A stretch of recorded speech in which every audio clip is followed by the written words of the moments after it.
बहुत समय पहले की बात है। एक गांव में एक छोटा सा परिवार रहता था। उस परिवार में मनीष और उसकी पत्नी शीला थे। उनके दो मासूम बच्चे भी थे। नाम राहुल और रिंकी था। सब हंसी खुशी साथ साथ रह रहे थे। पर एक दिन अचानक शीला की तबीयत बहुत खराब हो जाती है। बहुत इलाज कराने पर भी शीला ठीक नहीं हो जाती और आखिरकार उसकी मौत हो जाती है। शीला की मौत के बाद उसके बच्चे बिल्कुल अकेले रह जाते हैं। इसलिए मनीष मीना नाम की औरत से दूसरी शादी कर लेता है। शुरू शुरू में मीना बच्चों को बहुत प्यार करती है, पर धीरे धीरे उसका असली रूप बाहर आ जाता है। वो बच्चों को दिन रात डांटने लगती है और कभी कभी तो उनको मारती भी है। एक रात राहुल और रिंकी आपस में बात करते हैं। दीदी, ये दूसरी माँ कितनी बुरी है ना। क्यों ना हम इसकी सारी सच्चाई बाबा को बता दें। कोई फायदा नहीं है राहुल, वो हमारी बात पर यकीन ही नहीं करेंगे। मैं ऐसा करके देख चुकी हूँ। उनको लगता है हम झूठ बोल रहे हैं और दूसरी माँ को घर से भगाना चाहते हैं। पता नहीं राहुल, खुदा क्या चाहता है हमसे। खैर, सब ऐसे ही चलता रहता है।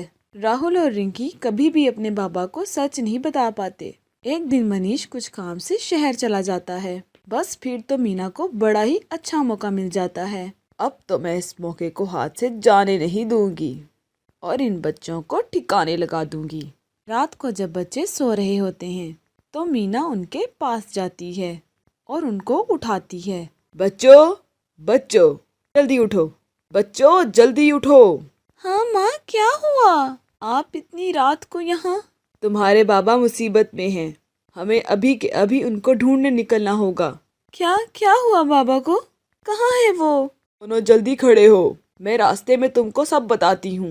मीना की बात सुनकर दोनों बच्चे जल्दी से खड़े हो जाते हैं और मीना के साथ साथ चल देते हैं। पूरे रास्ते में रिंकी और राहुल अपने बाबा के बारे में पूछते रहते हैं, पर वो कोई जवाब ठीक से नहीं देती। थोड़ी देर बाद मीना उनको एक घने जंगल में ले जाती है। दोनों बच्चे घने जंगल को देखकर बहुत डर जाते हैं। उन्हें कुछ समझ नहीं आ रहा होता आखिर क्या हो रहा है।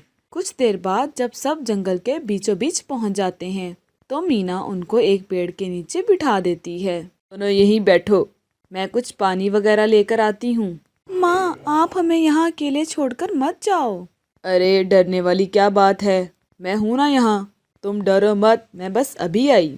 मीना पानी के बहाने वहाँ से निकल जाती है और वापस ही नहीं आती। काफी देर तक बच्चे उसी पेड़ के नीचे बैठकर अपनी माँ का इंतजार करते रहते हैं। वो नहीं आती। दोनों बच्चे बुरी तरह रोने लगते हैं। काफी ठंड भी होती है जिसकी वजह से वो कांपने भी लगते हैं। माँ ने हमें पागल बनाया है। उन्होंने झूठ बोलकर हमें यहाँ जंगल में अकेला छोड़ दिया। सच में दीदी, क्या वो अब वापस नहीं आएंगे क्या?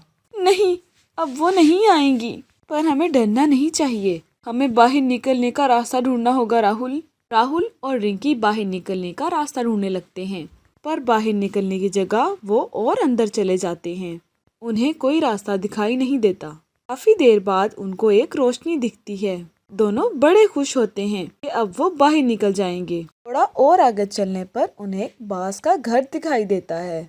देखो राहुल, वहाँ किसी का घर है। वहाँ जरूर कोई ना कोई होगा जो हमें जंगल में बाहर निकालने से मदद कर सकता है। रिंकी और राहुल खुशी से भागते हुए उस बांस के घर के पास पहुँचते हैं। वो दरवाजा खटखटाने ही लगते हैं कि दरवाजा अपने आप खुल जाता है। रिंकी और राहुल बाहर से आवाज देते हैं, पर अंदर से कोई जवाब ही नहीं आता। फिर वो धीरे से अंदर जाते हैं। वहाँ का नज़ारा देखकर तो उनके होश ही उड़ जाते हैं।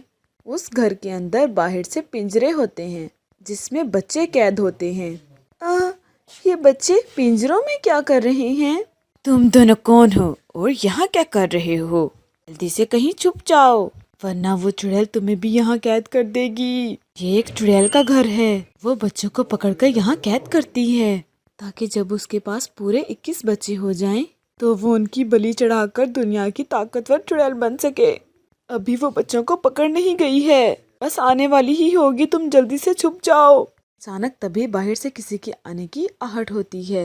आ गई, वो आ गई। जल्दी छुप जाओ तुम दोनों। रिंकी और राहुल जल्दी से ड्रम के अंदर छुप जाते हैं। तभी उस बांस के घर का दरवाजा खुलता है और एक चुड़ैल छोटे से बच्चे को पकड़कर अंदर लेकर आती है। जल्दी से मेरे पास, बच्चे पूरे हो जाएंगे और मैं उनकी बलि चढ़ाकर सबसे ताकतवर बन जाऊंगी। हा हा हा। हरिपुर नाम के गांव में एक बहुत ही बड़ी हवेली हुआ करती थी। उस हवेली में एक बहुत ही बूढ़ी दादी और उसका एक पागल पोता महेश रहता था। उस औरत का छोटा पोता मोहन अपनी फैमिली के साथ शहर में रहता था। इतनी बड़ी हवेली में एक शांता नाम की औरत अकेली ही काम करती थी। एक दिन दादी को शांता के चीखने की आवाज आती है। दादी, दादी बचाओ मुझे, बचाओ। ये सुनकर बूढ़ी दादी जल्दी से भागकर सीढ़ियां चढ़ती है। तभी अचानक उसका पैर मुड़ जाता है और वो लुढ़कती हुई सीढ़ियों से नीचे आ गिरती है। बूढ़ी औरत की चीख की आवाज सुनकर शांता वहां भागती हुई आती है। दादी, दादी ये क्या हुआ आपको?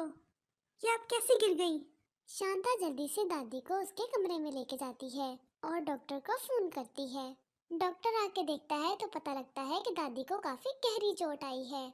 देखिए, आपको बहुत गहरी चोट लगी है और इसलिए आपको दवाई के साथ थोड़ा आराम भी करना होगा। ऐ खुदा, बैठे बैठे क्या मुसीबत लग गई मुझको। आखिर आप सीढ़ियों से गिरी तो कैसे गिरी? अरे मुझे तो ऊपर से तेरे चीखने की आवाज आई। लगता है जानबूझकर ही मुझे नीचे गिराने के लिए उसने ऐसा किया है। आपको ध्यान रखना चाहिए दादी, ये आजकल कुछ ज्यादा ही खतरनाक होती जा रही है। चाहे कुछ भी हो जाए आप ऊपर न जाना। दादी बिस्तर पर पड़ी पड़ी बहुत बोर हो रही थी। तभी अचानक शहर से उसके छोटे बेटे का फोन आ जाता है। आपने इतनी बड़ी बात मुझसे कैसे छुपाई? अभी रीना और बच्चों को लेकर आपके पास आ रहा हूँ। तब तक आप अपना अच्छे से ध्यान रखना, ओके? नहीं बेटा, उसकी कोई जरूरत नहीं है। तुम यहाँ मत आओ।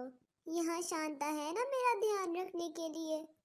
मैं अब आपकी एक नहीं सुनूंगा। मैं कल आ रहा हूँ बस। मोहन की बात सुनकर तो दादी और परेशान हो जाती है, जैसे वो चाहती ही ना हो कि मोहन वहाँ आए। अरे दादी, आपने ये क्या कर दिया? आपको ये बात मोहन को नहीं बतानी थी। अब देखो वो कल अपनी फैमिली के साथ आ रहा है। अब आप उसे ऊपर जाने से कैसे रुकेंगी? अब मेरे मुंह से निकल गया तो निकल गया। अब आने दे उसे। हम दोनों मिलकर सोच लेंगे कि क्या करना है। और वैसे भी वो 1-2 दिन में चला जाएगा। हम दोनों मिलकर सोच लेंगे कि क्या करना है। वैसे भी उसका काम धंधा भी तो है ना। अगली सुबह मोहन हरिपुर के लिए निकल पड़ता है। कुछ ही घंटों में वो दादी के पास पहुंच जाते हैं। बच्चे तो इतनी बड़ी हवेली देखकर खेलने निकल जाते हैं। मोहन और रीना दादी से मिलने जाते हैं कि तभी महेश वहां जाके उनके सामने खड़ा हो जाता है।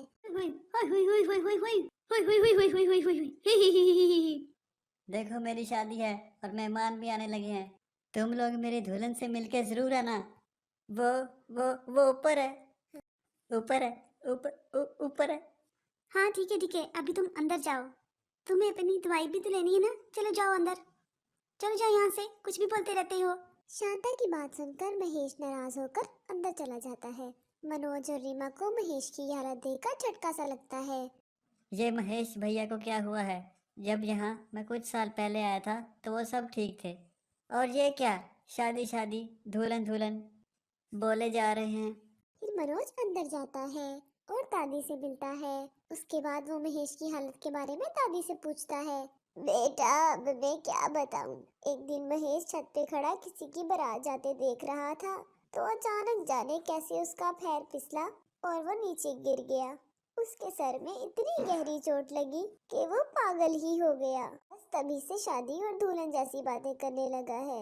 ये तो बहुत ही बुरा हुआ है महेश भैया के साथ। लेकिन अब अगर उनका शहर से अच्छा इलाज करवाएंगे तो देखना वो बिल्कुल ठीक हो जाएंगे। हाँ हाँ, क्यों नहीं, ये तो अच्छी बात है। इस तरह बातें करते करते काफी रात हो जाती है और फिर सबको नींद आने लगती है। शांता वहाँ आती है और उनको सोने को कहती है। हाँ हाँ ठीक है, मैं ऊपर वाले अपने फेवरेट कमरे में ही सोऊंगा। नहीं नहीं, ऊपर नहीं, नीचे। वो ऊपर अभी सफाई हुई नहीं है ना, इसलिए। मनोज दादी की बात मान जाता है और नीचे के कमरे में ही सो जाता है। बच्चे भी उनके साथ वाले कमरे में सो जाते हैं। जब सब गहरी नींद में होते हैं, रात के करीब 12 बज रहे होते हैं। तभी अचानक रिंकू को किसी के रोने की आवाज आती है। रिंकू इधर उधर देखता है पर वहाँ कोई भी नहीं होता। के बाद वो आवाज को ध्यान से सुनने की कोशिश करता है। आवाज ऊपर से आ रही होती है। इसके ऊपर जरूर कोई दूसरा कमरा है जिसमें कोई रो रहा है। रिंकू ऊपर देख ही रहा होता है कि अचानक छत में चुड़ैल का हाथ निकलकर बाहर आ जाता है। वो हाथ आहिस्ता आहिस्ता रिंकू की तरफ बढ़ रहा होता है और उसे अपनी तरफ बुला रहा होता है। रिंकू की तो डर के मारे हालत बुरी हो जाती है। वो बड़ी मुश्किल से चिल्लाकर टीना को उठाता है और उसे वो चुड़ैल का हाथ दिखाता है, पर तब तक वो हाथ गायब हो चुका होता है। टीना को लग रहा होता है कि रिंकू उसे डराने के लिए सब कुछ कर रहा है, इसलिए उसकी बात को वो झूठ समझती है और वापस सो जाती है। रिंकू भी डर कर सो जाता है और अगली सुबह उस बात को डरावना ख्वाब समझकर भूल जाता है। अगली रात फिर रिंकू के साथ वही होता है। फिर से वो हाथ छत से निकलकर बाहर आ जाता है और रिंकू को अपनी तरफ बुलाने लगता है। मुझे मत मारो, मुझे छोड़ दो। टीना, टीना उठो, टीना उठो, प्लीज मुझे बचा लो, प्लीज। रिंकू डर के मारे पीछे चलता रहता है। उसका पैर वहाँ पड़े गमछा पर पड़ता है और वो बड़ी बुरी तरह फिसलता है। रिंकू का सर फर्स्ट पे लगने ही वाला था कि उस चुड़ैल का हाथ रिंकू को पकड़ लेता है और रिंकू को चोट से बचा लेता है। उसके बाद वो हाथ दोबारा रिंकू को अपनी तरफ बुलाने लगता है। इसने तो मुझे चोट लगने से बचाया है, मतलब ये किसी अच्छी चुड़ैल का हाथ है जो शायद मुझे मारना नहीं चाहती बल्कि मेरी मदद जरूर चाहती है। रिंकू को डर तो लगता है मगर वो उस चुड़ैल के हाथ को पकड़ लेता है और चुड़ैल उसे ऊपर खींच लेती है। वो एक अंधेरे कमरे में खड़ा होता है और उसके सामने एक चुड़ैल होती है। चुड़ैल को देखकर रिंकू की हालत बुरी हो जाती है। चुड़ैल, तू तो चुड़ैल है, ये मुझे मार डालेगी। और ये मैं कहाँ आ गया? ये किसका कमरा है? और तुमने मुझे ऊपर खींचा है ना? प्लीज प्लीज मुझे छोड़ दो, मुझे जाने दो। नहीं, कभी नहीं। अब तुम्हें मुझे यहाँ से आजाद करना होगा, तभी मैं तुम्हें छोड़ूंगी। आजाद? पर कैसे? और तुम्हें यहाँ कैद किसने किया? उस बुढ़िया ने जिसका पैर मैंने तोड़ दिया। वो तो मेरी परदादी है और वो तुम्हारे साथ ऐसे क्यों करेंगी? वो तो बहुत अच्छी है। अच्छी? और वो उसकी वजह से आज ये मेरी हालत है, वरना मैं आज महेश के साथ खुश रह रही होती। चुड़ैल की बात रिंकू को जरा भी समझ में नहीं आती। वो तो बस बाहर जाने की जिद करता रहता है पर चुड़ैल उसे कहीं भी बाहर न जाने देती। अब अगले दिन सब रिंकू को ढूंढने लगते हैं पर रिंकू का तो कुछ पता ही नहीं चलता। दादी और शांता अच्छे से समझ आते हैं कि ये उस चुड़ैल का काम है, पर अब उन्हें समझ नहीं आता कि वो सबको क्या बोले और रिंकू को कैसे बचाएं। अब बस एक ही जगह ढूंढने के लिए बचती है और वो होती है ऊपर वाला कमरा। मनोज ऊपर जाने लगता है तो शांता उसे रोक देती है और बहाने लगाने लगती है। आखिर तुम लोग मुझे ऊपर क्यों नहीं जाने देते? ऊपर जाने में दिक्कत ही क्या है? मेरा बच्चा खोया है, मैं ऐसे हाथ पर हाथ रख के नहीं बैठ सकता। मुझे रिंकू को जाके ढूंढना होगा। फिर मनोज जिद करके ऊपर चला जाता है और उसे शांता अब दरवाजा नहीं खोलने देती। उसे कमरे में से रिंकू की आवाज आती है। वो तो अब किसी की बात सुनने को तैयार ही नहीं होता और कमरे का दरवाजा तोड़ देता है। कमरे के अंदर चुड़ैल और रिंकू को देखकर टीना और मनोज की सांसें अटक जाती हैं।